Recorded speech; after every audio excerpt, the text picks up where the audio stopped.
नमस्कार, स्वागत है आप सभी का। आप देख रहे हैं आज की चर्चा। मैं हूं प्रीति सिंह और आज की चर्चा में हम बात करेंगे इंफ्रास्ट्रक्चर विकास कैसे लाएं तेजी की। कोरोना संक्रमण के कारण धीमी हुई अर्थव्यवस्था को गति देने के लिए वित्त मंत्री निर्मला सीतारमण ने 2021-22 के बजट में स्वास्थ्य क्षेत्र के बाद सबसे अधिक फोकस बुनियादी ढांचा और राजमार्गों के विकास पर रखा। 2021-22 के लिए पूंजीगत व्यय यानी कैपिटल एक्सपेंडिचर में बड़ी वृद्धि करके 5.54 लाख करोड़ रुपए दिए गए, जो 2020-21 में आवंटित 4.12 लाख करोड़ रुपए से करीब 34.5% ज्यादा है। नेशनल इंफ्रास्ट्रक्चर पाइपलाइन के तहत फंडिंग के लिए अब 7,400 प्रोजेक्ट चिन्हित किए गए हैं। बाकी अगर बड़े प्रावधानों के बजट में बात करें तो सरकार की महत्वाकांक्षी नेशनल इंफ्रास्ट्रक्चर पाइपलाइन के लिए 2020 से 2025 के बीच 111 लाख करोड़ रुपए जुटाने की योजना है। बजट में सड़क परिवहन मंत्रालय के लिए अतिरिक्त 1,18,101 करोड़ रुपए का प्रावधान किया गया है। रोड इंफ्रास्ट्रक्चर बढ़ाने के लिए नए इकोनॉमिक कॉरिडोर बनाए जाने की घोषणा है। सड़कों के विकास के साथ साथ इन नए इकोनॉमिक कॉरिडोर में लगने वाली जो औद्योगिक इकाइयां हैं उनसे रोजगार भी सृजन हो सकेगा। सरकार 20,000 करोड़ रुपए की लागत से डेवलपमेंट फाइनेंशियल इंस्टीट्यूट यानी DFI की स्थापना भी करेगी। साथ ही बजट पेश करते हुए वित्त मंत्री ने यह भी कहा था कि इस इंस्टीट्यूट के जरिए 3 साल में 5 लाख करोड़ रुपए जुटाने का लक्ष्य है। भारतमाला प्रोजेक्ट के लिए अब तक 3.3 लाख करोड़ रुपए दिए जा चुके हैं और रोड इंफ्रास्ट्रक्चर बढ़ाने के लिए नए इकोनॉमिक कॉरिडोर, जैसे हमने कहा, वो भी बनाए जाएंगे। इसके अतिरिक्त और ऐसे कई प्रावधान हैं इंफ्रास्ट्रक्चर को लेकर जिनका जिक्र इस बार के बजट में किया गया। हालांकि अब ये देखना होगा कि जिन बड़े ऐलानों की बात की गई, अब आगे सवाल ये खड़ा हो रहा है कि उन्हें अमली जामा कैसे पहनाया जाए और कैसे ये जो काम है जिनका ऐलान किया गया है उस काम में तेजी लाई जाए, इंफ्रास्ट्रक्चर विकास में तेजी लाई जाए। इन्हीं से जुड़े तमाम पहलुओं पर हम आज चर्चा करने जा रहे हैं आज की चर्चा में, और 2 खास मेहमान मेरे साथ जुड़ रहे हैं इस समय चर्चा में। मेरे साथ है Sanjay Agarwal, president PSG chamber of commerce and industry. साथ ही मेरे साथ हैं Anil Srivastava ji, former principal adviser NITI Aayog. आप दोनों मेहमानों का बहुत बहुत शुक्रिया आज की चर्चा में शामिल होने के लिए। पहले मैं मोटे तौर पर आप दोनों से बजट के प्रावधानों को लेकर एक ओवरव्यू लूं, एक राय समझूं। तो संजय जी पहले, अनिल जी मैं पहले आपसे शुरुआत करूंगी। कोरोना के बाद की जो स्थितियां हैं, साथ ही हम जानते हैं हमारा लक्ष्य है $5 ट्रिलियन की इकोनॉमी बनाने का। तमाम चुनौतियों के बीच बजट में इंफ्रास्ट्रक्चर को लेकर, उसे मजबूत करने को लेकर जो प्रावधान हुए हैं वो आपकी नजर में क्या बड़े गेम चेंजर साबित हो सकते हैं, आपदा को अवसर में बदलने में मददगार साबित होंगे? निश्चित रूप से देखिए, कोरोना पैंडेमिक का जो प्रभाव पड़ा था और उसको हमने इस देश ने बहुत अच्छे तरीके से हैंडल किया है। अब इस पूरे बैकग्राउंड में ये बहुत अच्छे तरीके से दिख रहा है कि अब हम आगे एक तरीके से लीप फ्रॉग कर सकते हैं और जो पैंडेमिक का प्रभाव पड़ा है उसको हम अपने इंटरेस्ट में, देश के हित में कैसे उपयोग कर सकते हैं, बिल्कुल स्पष्ट दिखाई पड़ रहा है। और बजट में जो स्टेप्स लिए गए हैं, जो प्रेजेंटेशंस किए गए हैं, वो निश्चित रूप से इस समय की सबसे बड़ी आवश्यकता थी और इसके लिए जो है इस बजट को बहुत कुछ जो है बधाई देनी पड़ेगी अपने जो है वित्त मंत्री जी की। देखिए, अब इतना इन्वेस्टमेंट जो ये अनाउंस किया गया है, आपने अभी भी बताया कि किस सेक्टर में कितना इन्वेस्टमेंट अनाउंस किया गया है और इसका बहुत पॉजिटिव इम्पैक्ट होगा। ये निश्चित रूप से जो है, चूंकि अब पैंडेमिक की वजह से पिछला वित्तीय वर्ष और पिछला 1 साल जो है हमारी अर्थव्यवस्था को नीचे ले गया था, इसीलिए मैं लीप फ्रॉग वर्ड का उपयोग कर रहा हूँ। इसमें ये कि एक क्वांटम जंप अब हमें अपने अधोसंरचना में मिलेगा और अधोसंरचना में सपोर्ट की वजह से एक क्वांटम जंप हमें अपने आर्थिक विकास में इस देश को मिलेगा। तो बहुत टाइमली स्टेप है और बहुत ही अप्रोप्रिएट स्टेप्स जो है लिए गए हैं। सभी चारों पांचों जो हमारे अधोसंरचना विकास के जो एक बेसिक विभाग और मंत्रालय हैं उनके दिशा में, चाहे वो रोड ट्रांसपोर्ट मंत्रालय हो, रेल मंत्रालय हो, शिपिंग का मंत्रालय हो और नागर विमानन का मंत्रालय हो, और इसके साथ साथ जो स्टेप्स बहुत अच्छे लिए गए हैं वो हमारे जो ऑटोमोबाइल सेक्टर्स के लिए वाटर कंजर्वेशन और जल के मंत्रालय के लिए जो है जल शक्ति मंत्रालय जो कहलाता है। तो इन सब दिशाओं में जो स्टेप्स लिए गए बहुत पॉजिटिव स्टेप्स हैं। अब इनमें सबसे बड़ी जरूरत देखिए ऐसी है कि एक तरीके से जो है हमारी इंडस्ट्री, जो हमारे इंडस्ट्रियल सेक्टर को, जो हमारे इंफ्रास्ट्रक्चर सेक्टर को ड्राइव करने वाले लोग हैं, वो इसको कैसे आगे ले जाते हैं और उनके जो है हमें स्टेक होल्डर्स को जो है उनके कंसल्टेशंस को, ठीक उनकी है। चीजों को ध्यान में रखते ठीक है अनिल जी, रोड मैप क्या हमें होना पूरी चाहिए जो ताकि है जो इंफ्रास्ट्रक्चर को लेकर ऐलान किए गए हैं उसके विकास में तेजी लाए? इस पर जरूर आपकी राय लूंगी अनिल जी आगे। पहले संजय जी से मैं इस बजट को और उसके प्रावधानों को लेकर जल्दी से राय लेना चाहूंगी। बजट का स्वागत हुआ, हमने देखा संजय जी शेयर मार्केट में भी उछाल आया, काफी समय बाद हमने देखा कि बजट के ऐलान के बाद शेयर मार्केट ने इस तरह का रिस्पॉन्स दिया हो। 6 पिलर्स की बात कही गई और जो 6 पिलर है वो हेल्थ की बात करें, इंफ्रास्ट्रक्चर की बात करें, समावेशी विकास की बात करें, ह्यूमन कैपिटल, R&D और minimum governance, minimum government maximum governance की बात करें, कहीं ना कहीं ये जो 6 पिलर हैं वो जुड़ते डायरेक्टली और इनडायरेक्टली इंफ्रास्ट्रक्चर से ही हैं। आपकी नजर में जो इंफ्रास्ट्रक्चर को लेकर ऐलान है और आगे इसे लेकर जो चुनौतियां हैं वो क्या नजर आ रही हैं आपको? मैं तो फाइनेंस मिनिस्टर को, भारत सरकार को बहुत बहुत बधाई देना चाहूँगा कि ये इंफ्रास्ट्रक्चर को जो इम्पोर्टेंस दी गई है, जो इसकी अहमियत समझी गई है और जो इसके लिए डिसीजन लिया है सरकार ने, ये सबसे ज़रूरी, सबसे अहम एक स्टेप था हमारे लिए, हमारे देश के लिए। पीएचडी चैम्बर की ओर से कम पिछले 6 महीने से ज़्यादा से, जब से हम लोग बजट के लिए जो भी हम रिकमेंडेशन दे रहे थे, उसमें हमने सबसे ज़्यादा जोर एक बात पर दिया था, वो ये कि इंफ्रास्ट्रक्चर में ही एक्सपेंडिचर होना चाहिए। खर्च इंफ्रास्ट्रक्चर में हमें मल्टीप्लाई करके करना पड़ेगा और उसके कई कारण हैं।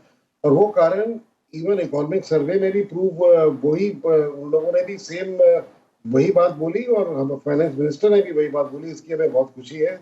हमने बार बार ये कहा कि इंफ्रास्ट्रक्चर में जब भी आप 1 रुपया डालते हैं, उसके कम से कम 2.5 रुपए आपके जीडीपी में एडिशन होती है।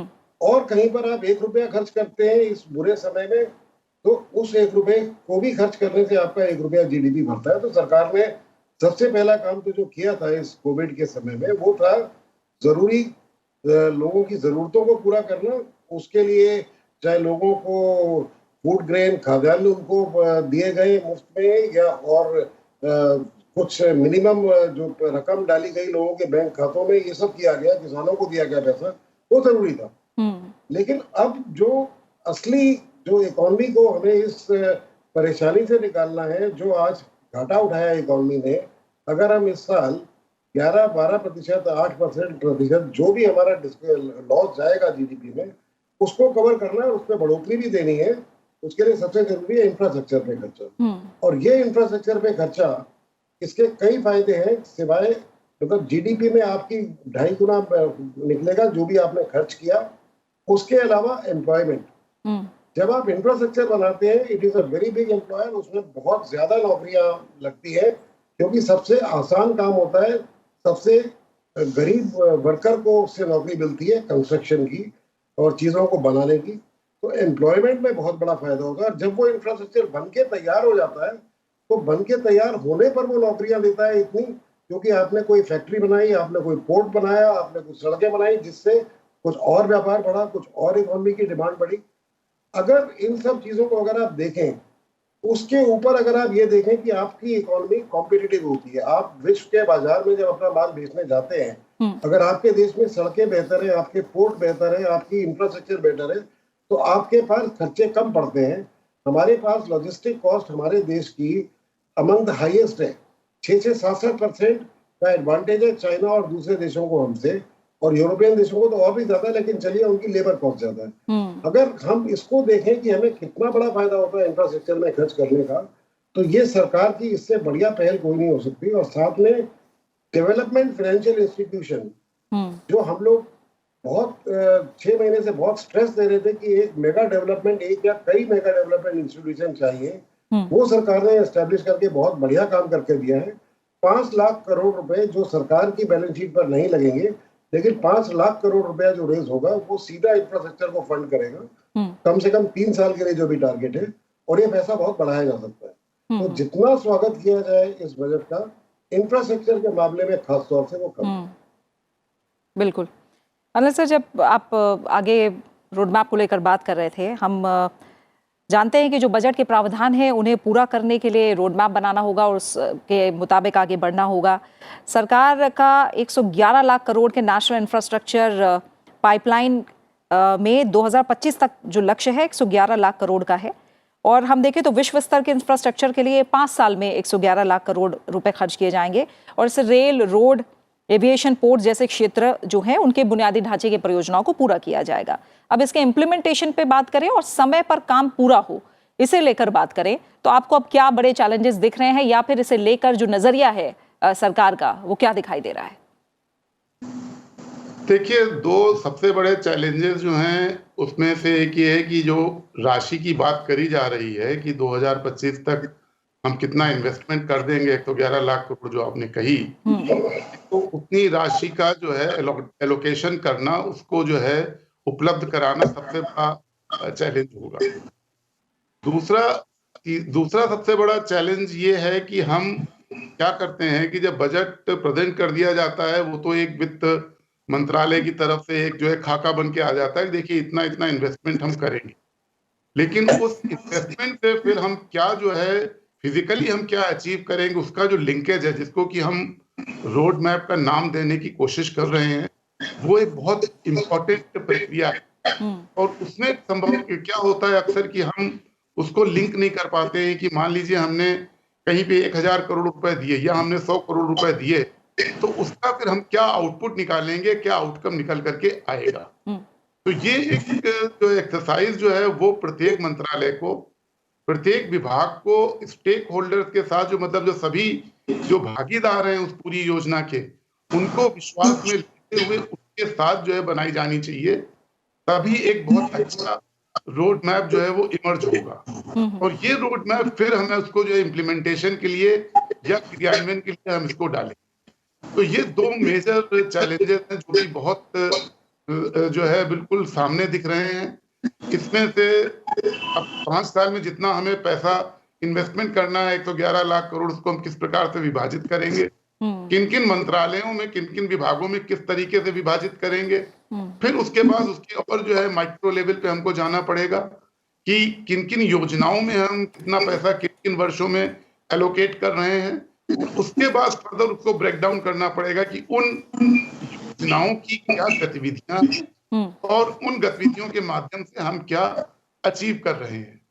तो देखिए, एक बहुत बड़ा लक्ष्य है जिसको हमको प्राप्त करना है, और इसमें न केवल सरकार बल्कि क्रियान्वयन करने वाली सभी एजेंसियों की भागीदारी सुनिश्चित करना जरूरी रहेगा, और उनकी भागीदारी के बिना हम सफलता की ओर नहीं बढ़ पाएंगे। ठीक है संजय जी, और जो दायरा प्रोजेक्ट्स को लेकर बढ़ाया गया वो अब 7400 तक किया गया है, और फंडिंग जो एक सबसे बड़ा चैलेंज है वो फंडिंग का है। तो नेशनल इंफ्रास्ट्रक्चर पाइपलाइन को लेकर आपका नजरिया क्या है? कितना बूस्ट मिलेगा, कितनी हेल्प मिलेगी इसके जरिए, और क्या फोकस एरिया होना चाहिए इस समय सरकार का? देखिए, श्रीवास्तव साहब ने बिल्कुल पिन पॉइंटेड बात बोली, बिल्कुल सही बात बोली कि मेजर चैलेंज होगा इतनी फंडिंग आ पाना, और इन सबको फिर फंडिंग आ जाएगी तो चलिए हम लोग सब कुछ कर लेंगे। अभी फंडिंग का जो जरिया है अभी भी पूरी तरह साफ नहीं हो पा रहा है, और इसमें लेकिन ये जरूर कह सकते हैं कि चलिए अब अगर आप इस साल का ही अगर आप देखें कि इस साल क्या हुआ, तो बजट में करीबन 5,54,000 करोड़ तो बजटरी जो केपेक्स, जिसको हम डायरेक्ट केपेक्स मानते हैं, वो है। लेकिन एक्स्ट्रा बजटरी सपोर्ट जिसमें रेलवे का 1,07,000 करोड़ और दूसरी मिनिस्ट्रीज का करीबन 4,75,000 करोड़, सब मिला के 11,37,000 करोड़ इस साल में सरकार का कैपिटल एक्सपेंडिचर का खर्च बनता है। अब अगर आप इसको कंपेयर करें इस 11 लाख करोड़ के सामने, हमारा नेशनल इंफ्रास्ट्रक्चर पाइपलाइन जो अगर आप 111 लाख करोड़ को 5 से डिवाइड करें, 5 से बटा करें, तो करीबन 22 लाख करोड़ 23 लाख करोड़ हर साल इंफ्रास्ट्रक्चर में लगना चाहिए। हमें 11 लाख करोड़ तो यहाँ साफ दिखाई दे रहा है। साथ में मेगा DFI बन रही है, उसमें भी 5 लाख करोड़ आएगा, वो 3 साल के लिए होगा, चलिए उसमें भी 1.5-2 लाख करोड़ हम मान सकते हैं इस साल में आएगा। मगर कुछ पैसा प्राइवेट सेक्टर को भी लगाना पड़ेगा, सारा पैसा सिर्फ सेंट्रल गवर्नमेंट नहीं लगाएगी, कुछ पैसा स्टेट गवर्नमेंट को भी लगाना पड़ेगा। और जो नेशनल इंफ्रास्ट्रक्चर पाइपलाइन का जो डॉक्यूमेंट इशू हुआ था, उसमें ऐसा नहीं है कि उसमें सारा पैसा सेंट्रल केंद्र सरकार में ही लगाना था। उसमें केंद्र सरकार का हिस्सा अगर मुझे सही याद पड़ता है तो करीबन 40% से ज्यादा नहीं था, 40 से कुछ कम ही था। लेकिन अभी जो कोविड, उस टाइम कोविड नहीं हुआ था जब वो पाइपलाइन बने, का जो पाइपलाइन का जो अनाउंसमेंट हुआ था। तो अभी जो सिचुएशन है, अभी स्टेट्स के पास पैसा नहीं है, प्राइवेट सेक्टर के पास पैसा नहीं है।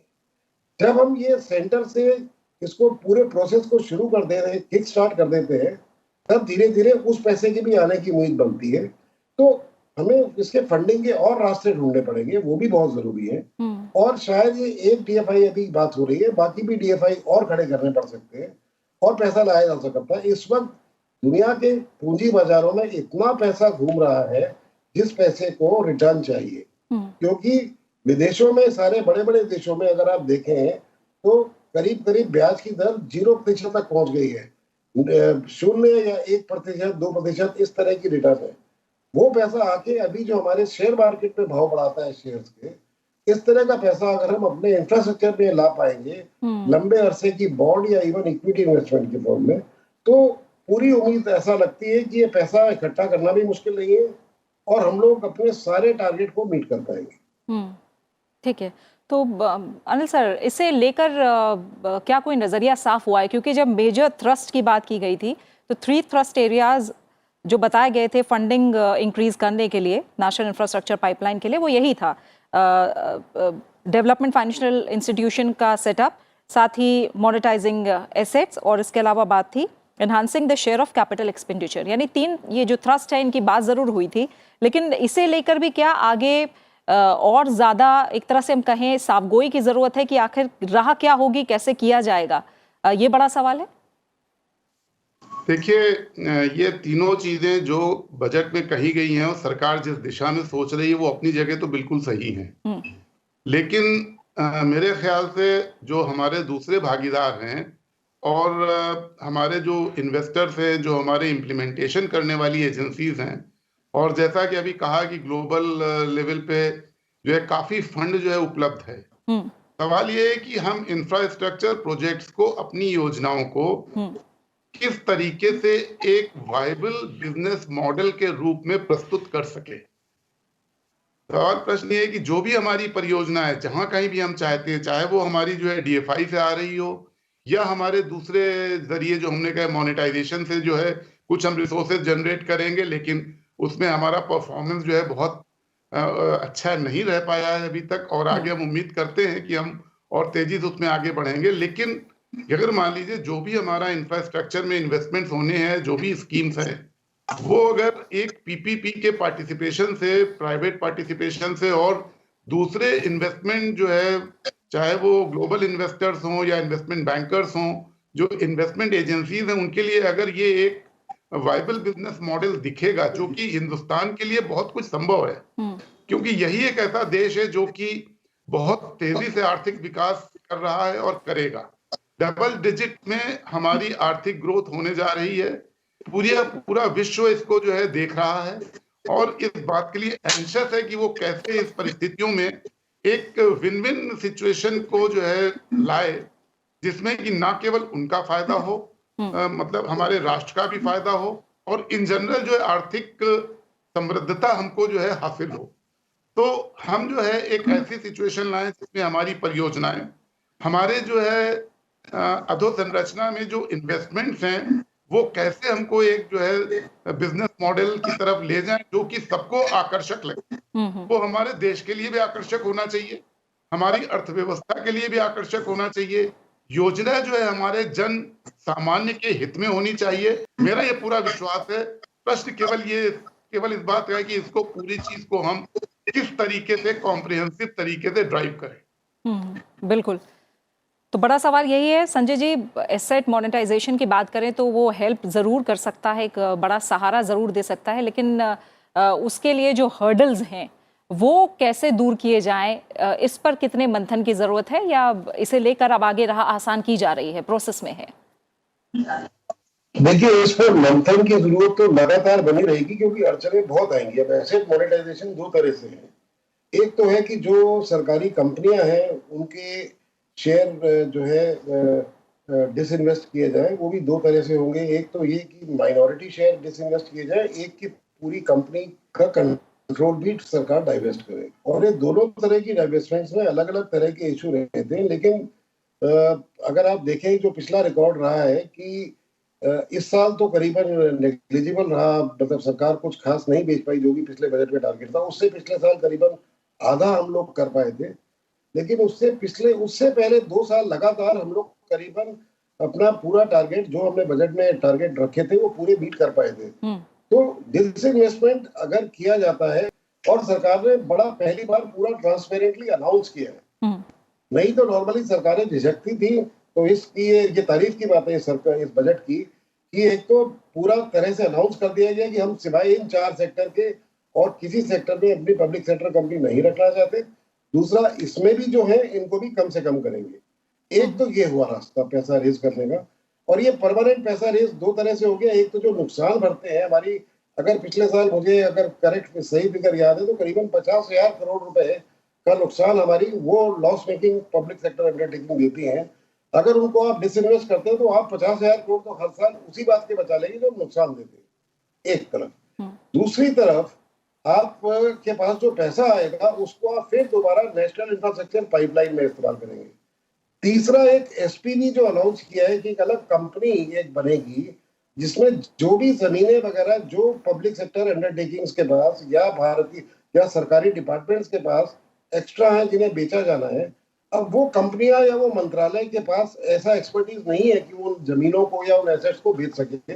वो सब के लिए भी एक एसपीवी अनाउंस करने का जो उन्होंने टारगेट अनाउंस किया सरकार ने, वो बहुत बढ़िया चीज है, जिसमें कि वो एसपीवी एक स्पेशलिस्ट एजेंसी होगी जो इन सारी अड़चनों को दूर करके उनको बेच पाएगी। क्योंकि कहना आसान है, एक कंपनी जो कोई एक पर्टिकुलर काम करती है, उस कंपनी के जो पूरा स्टाफ है, पूरी उसकी जो है एग्जिस्टेंस है, वो एक पर्टिकुलर बिजनेस के लिए है। अब वो कोल इंडिया की फॉर एग्जांपल, और आपने कुछ अगर बेचनी हो, उनको कोयले की पता है, समझ है, आप उनको उनका अगर कोई बिल्डिंग, कमर्शियल बिल्डिंग दिल्ली में पड़ी है, उसको बेचने का काम दे देंगे तो वो शायद नहीं कर पाएंगे। अगर ये सब इस तरह के एसेट एक एसपीवी के थ्रू होंगे, बहुत अच्छा स्टेप है। और सबसे बड़ी बात यह है कि ये जिसको कहते हैं वर्चुअस साइकिल बनना चाहिए। आप सरकार, केंद्रीय सरकार वो वाले प्रोजेक्ट लगाए जिसमें कोई प्राइवेट सेक्टर वाला डरता है कि भाई ये कैसे, कितना टाइम लगेगा, डिले हो सकता है, ये परमिशन वो परमिशन। सरकार वो प्रोजेक्ट लगा के जब वो चालू हो गया तब उसको वो डाइवेस्ट करे और फिर जो पैसा है उसको दोबारा लगाए। तो ये इसको एक बोलेंगे आप वर्चुअस साइकिल। और इसके लिए एक बहुत अच्छा काम सरकार ने ये भी किया है कि जो पावर ग्रिड कॉर्पोरेशन और कई सरकारी कंपनियों के, गैस अथॉरिटी के, उन्होंने रीट्स और इनविट जो एक ट्रस्ट स्ट्रक्चर है वो बनाने का डिसीजन लिया है। वो भी बहुत अच्छा डिसीजन है, क्योंकि एक बने बनाए एसेट पर एक खुदरा रिटेल इन्वेस्टर को पैसा लगाने का मौका मिलता है, जिसमें वो अच्छी एक रिटर्न मिल सकती है उसको, चाहे वो पाइपलाइन है, चाहे वो सड़क है, या चाहे कोई एक बिल्डिंग बन सकती है किसी जमीन पर। तो ये मेरे ख्याल से सरकार ने रास्ते जितने हो सकते हैं सारे रास्तों को इस बार फाइनेंस मिनिस्टर ने अपने तवज्जो में लिया है, और उनको सबको बजट में लिया भी गया है। इम्प्लीमेंटेशन हम जरूर उम्मीद करेंगे कि इन पर इम्प्लीमेंटेशन पर भी उतना ही जोर होना चाहिए कि हम ये हर हालत में अपने टारगेट्स को पूरा कर सकें। बिल्कुल। और बड़ी बात है, जब हम इन्वेस्टमेंट की बात कर रहे हैं, फंडिंग की बात कर रहे हैं, तो अनिल सर ये भी देखना होगा कि जो कंपनियां हैं वो क्या उसमें अवसर देख रही हैं, अपने लिए क्या अपॉर्चुनिटीज़ देख रही हैं। अगर हम देखें तो कोविड-19 महामारी के बाद जो स्थितियां हैं उनके सामान्य होने के साथ ही जो शहरी क्षेत्र के कामगार हैं उनके लिए कम लागत वाले घरों की मांग बढ़ना, जो एक तरह से ऐसे बहुत सारे छोटे छोटे पॉइंट्स हैं जो कहीं ना कहीं हमें क्या ये इशारा दे रहे हैं कि जो इंफ्रास्ट्रक्चर क्षेत्र है उसमें अपॉर्चुनिटीज आने वाले समय में ज्यादा आने वाली हैं, इसलिए इस तरफ अट्रैक्शन ज्यादा होगा कंपनीज का। देखिए, आपने बहुत सही कहा है। पूरे उद्योग जगत ने बजट का स्वागत किया है, और जो हमने फोकस या एम्फेसिस किया है इंफ्रास्ट्रक्चर सेक्टर को, उसका जो है वेलकम किया है, उसका स्वागत किया है। प्रश्न ये है कि हम शायद सोशल सेक्टर्स को और इंफ्रास्ट्रक्चर सेक्टर्स को अलग अलग करके देखने की कोशिश करते हैं, जो कि संभवतः एक ठीक अप्रोच आज के जगत में नहीं है। आज से अगर हम 70 साल पहले की बात करें, 60 साल पहले की बात करें, तब शायद ये बात थी। लेकिन अब जबकि दुनिया में कम्युनिकेशन बदल गया है, ट्रांसपोर्टेशन बदल गया है, विचारों का, तकनीक का, साइंस एंड टेक्नोलॉजी का आदान प्रदान बदल गया है, तो इसमें जो है हमको एक दूसरे परिप्रेक्ष्य में ये देखना पड़ेगा कि जो इंफ्रास्ट्रक्चर के इन्वेस्टमेंट्स हैं वो हमें फाइनली जो है लीड करेंगे सोशल सेक्टर की भी ग्रोथ की तरफ, सोशल सेक्टर की भी उपलब्धियों की तरफ। क्योंकि इस पूरी चीजें जो है, चाहे वो आप बात करिए हमारे स्किल डेवलपमेंट का, चाहे हमारे वो बात करिए आप जो है दूसरी जो सुविधाएं जो हैं सोशल सेक्टर में जन सामान्य को मिलती हैं उनकी बात करिए, तो ये पूरी चीजें देखिए इंटरलिंक्ड। अगर अधोसंरचना विकसित होती है तो हम उसका इम्पैक्ट जो है हमारे एग्रीकल्चर पे भी पड़ता है, उसका इम्पैक्ट हमारा जो है सर्विस सेक्टर पे भी पड़ता है, उसका इम्पैक्ट हमारा माइनिंग सेक्टर पे भी पड़ता है, उसका इम्पैक्ट हमारा हेल्थ, एजुकेशन और इवन जो है दूसरे जो है फूड सेक्टर है उन पे भी पड़ता है। तो ये चीजें हम देखिए एक दूसरे से अलग करके अभी तक विचार करते थे, जो कि इस बार बजट में बहुत क्लियर जो है थिंकिंग जो है वो दिखाई गई है। और बहुत अच्छी सोच और बहुत पॉजिटिव सोच ये है कि देखिए हमको जो है इंफ्रास्ट्रक्चर इंप्रूव करना है, और उस इंफ्रास्ट्रक्चर के इंप्रूव करने से हमारे रोजगार के साधन भी जितना हम उम्मीद करते हैं उससे ज्यादा जो है बढ़ेंगे। क्योंकि एक जो है ₹1 इन्वेस्ट करने के लिए, जैसा कहा, जो कुछ डायरेक्ट जो है एम्प्लॉयमेंट जनरेट हो, चाहे कुछ इनडायरेक्ट एम्प्लॉयमेंट जनरेट होता है, तो बहुत सारे उसके इम्प्लीकेशन सेक्टर वाइज देखिए होते हैं। तो वो जो है सेक्टर में होगा उसका इम्पैक्ट देखिए सब तरफ होगा, और सभी सेक्टर्स में जो है उसका इम्पैक्ट देखने में आएगा। और ये बहुत ही एक अप्रोप्रिएट और राइट अप्रोच है जो कि अभी इस बार के बजट से जो है देखी गई है, सोची गई है, और उसको आगे जो है बढ़ाया गया है। और उसका सबसे बड़ा रिफ्लेक्शन जो है, जो कि हमारा जो इन्वेस्टमेंट्स हैं, शेयर मार्केट है, इवन जो फॉरेन के जो इन्वेस्टमेंट्स हैं, तो सभी चीजों में उस चीज को एक बहुत पॉजिटिव तरीके से जो है लिया गया है। सभी स्टेक होल्डर्स ने इसको बहुत पॉजिटिव तरीके से लिया है। बिल्कुल। और इसी के साथ अनिल श्रीवास्तव सर आपका और संजय अग्रवाल सर आपका, आप दोनों मेहमानों का बहुत बहुत शुक्रिया आज की चर्चा में शामिल होने के लिए, हमारे लिए वक्त निकालने के लिए। तो जाहिर है कोरोना के समय में तमाम चुनौतियों से पार पाने की दिशा में देश आगे बढ़ रहा है, और बजट 2021 न केवल भारत को वैश्विक अर्थव्यवस्था का विकास इंजन बनाएगा, बल्कि इसे कोविड-19 के बाद की जो विश्व व्यवस्था है उसका नेतृत्व करने में भी एक तरह से सक्षम करेगा। ये सभी को उम्मीदें हैं।